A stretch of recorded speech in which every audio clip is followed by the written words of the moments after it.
যে তাকে প্রোটোকল দিতে হবে। শেখ হাসিনা খুনি হাসিনা এখান দিয়ে যাবে, তাকে প্রোটোকল দিতে হবে, রাস্তার দুই পাশে দাঁড়ায় থেকে হাতটা দিতে হবে। এগুলো ছিল তো প্রোগ্রাম। এই জন্য হচ্ছে সারাদিন এখানে রাস্তা নিয়ে দাঁড় করে রাখা হবে।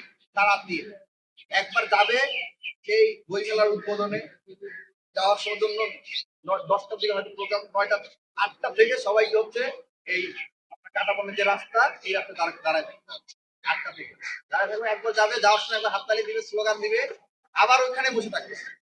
আবার 12টা 1টার দিকে যখন শেখ হাসিনা আবার যখন ফিরে গণভবনে যাবে, তখন আবার দাঁড়ায় এখানে স্লোগান দিবে। এই হচ্ছে সারাদিন আসবে, মন্ত্রী আসবে বা দলীয় নেতা আসবে, তার সাথে কথা দাঁড়িয়ে থাকা। এটা ছিল যে তাদের প্রোগ্রাম। তারপরে আপনার আরো যদি কিছু দেখাই যে হেলিকপ্টার তার একটা নিউজ করেছিল, 128টা গণরুমে থাকে হচ্ছে 2500 শিক্ষার্থী। একটা 28টা রুমে 128টা রুমে 2500 শিক্ষার্থী থাকে। এক এক রুমে কতজন করে পড়ে আপনি হিসেব করে দেখেন, 4 জনের একটা রুমে কতজন করে থাকে। প্রত্যেককে ইলিশ ফাইল দিয়ে থাকা লাগছে। আমি কয়েকজন ছিলাম। আপনি রাত্রে ঘুমাইলে আপনি যেভাবে ঘুমাইতেন আপনি কাজ করতে পারবেন না, কারণ পাশে আর একজন শুয়ে আছে, তার পাশে আর একজন, এভাবে পুরো রুম ভর্তি গাদাগাদি করে রুম ঘুমাবেন, আপনি কাজ করতে পারবেন না। কোন কারণে যদি বাইকটা আপনি উঠে দিয়ে ওয়াশরুমে যান রাত্রে, আইসা দেখবেন সেই ফাঁকা জায়গাটা আর নাই, আপনি আর ঘুমাইতে পারবেন না। এটা ছিল একটা নির্যাতনের প্রক্রিয়া। আর একটা নির্যাতন ছিল যে আপনাকে রুটিন করা থাকতো, কোনো কোনো হলে 6 দিন সপ্তাহে, কোনো কোনো হলে 7 দিন, কোনো কোনো হলে 3 দিন, রাত 10টায় 11টায় গেস্ট করতো। এই যে যারা গণরুমে যারা থাকতো, তাদের প্রত্যেককে বাধ্যতামূলক ভাবে 11টার আগেই এই গেস্ট আসার পরে তাদেরকে কোনো কারণ ছাড়াই ভয়ের সৃষ্টি করার জন্য, মানে ভয় দেখে শাসন করার জন্য, আতঙ্ক সৃষ্টি করার জন্য কোনো কারণ ছাড়াই প্রতিদিন আপনাকে 11টা হলে থাকলে আপনাকে বাধ্যতামূলক ভাবে 11টা গেস্ট রুমে যেতে হবে, 10টা গেস্ট রুমে যেতে হবে। যদি আপনি গেস্ট রুমে না যান, তাহলে আপনার আপনার বিছনা বা বেডিং বা ট্রাক যেগুলো থাকবে সেগুলো সব কিছু বাইরে, আপনার হলে থাকতে পারবেন।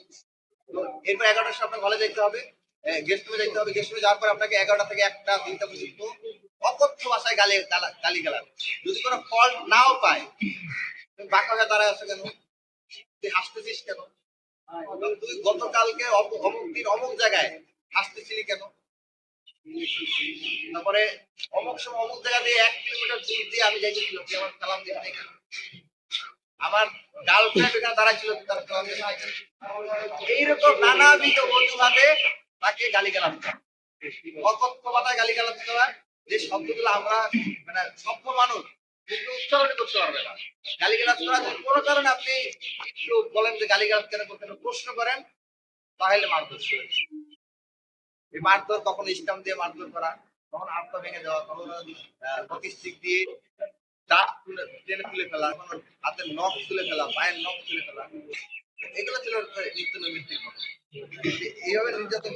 এবং এবং এরপরে এগুলো চলতো 1টা 2টা পর্যন্ত, এরপরে বের করে দেওয়া হয়। দেখেন চাঁদা এই ট্রেনিংটা কিভাবে দেওয়া হইতো, রাত 1টার দিকে 2টার দিকে বের করে দেওয়া হইতো। বের করে তাদের অ্যাসাইনমেন্ট দেওয়া হইতো যে তোমরা এখন বের হয়ে যাবা, বের হয়ে যেয়ে ক্যাম্পাসের ভিতরে যদি কোনো ফাঁকা ট্রাক ঢুকে, সেই ট্রাক তোমরা আটকাবা, আটকায়া ট্রাক উঠবা, উঠে তোমার দল বেঁধে মাওয়া যাবা, অথবা জগন্নাথ হলের জগন্নাথ বিশ্ববিদ্যালয়ে কয়টা পিলার আছে সেটা ঘুরবা, অথবা হাতির জেলে কয়টা ব্রিজ আছে সেটা ঘুরবা, তুমি এসে আমাদের এই যে চাঁদাবাজি শিকার, ট্রাক আটকানো, ট্রাক আটকে ফাও সেখানে যা ঘুরে আসা, এই হয় ট্রাককে টাকা না দেওয়া, এই হবে।